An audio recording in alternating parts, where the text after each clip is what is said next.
सिद्ध गुफा चक्री योगाश्रम के नाम से जाना जाता है। इस योगाश्रम के इस सावन के पावन महीने में इस योगाश्रम पर आप सभी का हार्दिक अभिनंदन और वंदन। बड़ा ही अच्छा लग रहा है।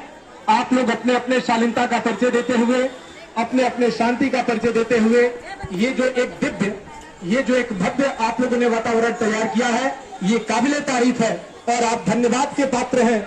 महाराज जी को ऐसी अपेक्षा नहीं थी, ऐसी उम्मीद नहीं थी कि आप लोग इस तरह का वातावरण तैयार करेंगे और अपने अपने शालीनता का परिचय देते हुए शिव के ऊपर शिवालय में जाकर आप जलाभिषेक करेंगे, माता की पूजा अर्चन करेंगे, ठाकुर जी का पूजा अर्चन करेंगे।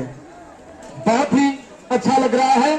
आप लोग ने बिल्कुल अनुशासन का परिचय देते हुए, एक आदर्श शिव भक्त होने का परिचय देते हुए, एक आदर्श नागरिक होने का परिचय देते हुए आप लोग कतारबद्ध होकर के बिल्कुल लाइन में खड़े हुए, एक के पीछे एक आप लोग अपने हल्के हल्के कदमों से बढ़ रहे हैं जलाभिषेक करने के लिए, माँ की पूजा अर्चन करने के लिए। ये काबिले तारीफ है।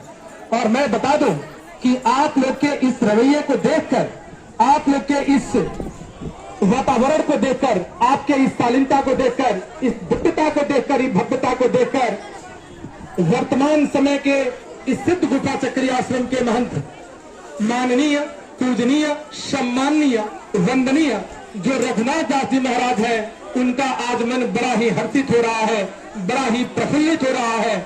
उनको इतना उम्मीद नहीं था, इतना आशा नहीं था, इतनी अपेक्षा नहीं थी कि आप लोग इस तरह का माहौल बनाएंगे और आप लोग इस तरह का माहौल का परिचय देंगे। और कहीं न कहीं जब से मैं इस माइक्रोफोन को लेकर यहाँ खड़ा होकर तमाम चीजों का मैं यहाँ से उल्लेख कर रहा हूँ, मेंशन कर रहा हूँ, मैं अपने आप को बड़ा ही गर्वान्वित महसूस कर रहा हूँ।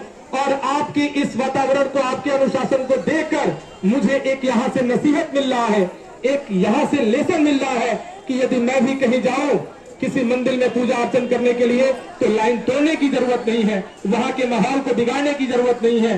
थोड़ा सा पेशेंस रखे, धैर्य रखे और बिल्कुल धैर्य के साथ शालीनता का परिचय देते हुए कतारबद्ध होकर के और हम किसी मंदिर में जाकर शिव जी के ऊपर शिवालय में जाकर जलाभिषेक करें, माता जी का पूजन अर्चन करें, ठाकुर जी के परिसर में जाकर हम पूजन अर्चन करें।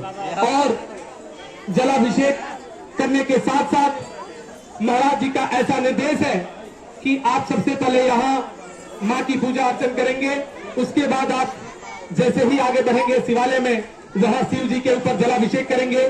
शिव जी का जलाभिषेक करने के पश्चात आप ठीक नीचे सीढ़ी से उतरेंगे, सीढ़ी से जैसे ही उतरेंगे ठीक बाईं ओर लेफ्ट साइड में ठाकुर जी का परिसर है। उस ठाकुर जी के परिसर में कई देवी देवताओं की प्रतिमाएं वहां क्या है, विराजमान है, वहां स्थित है।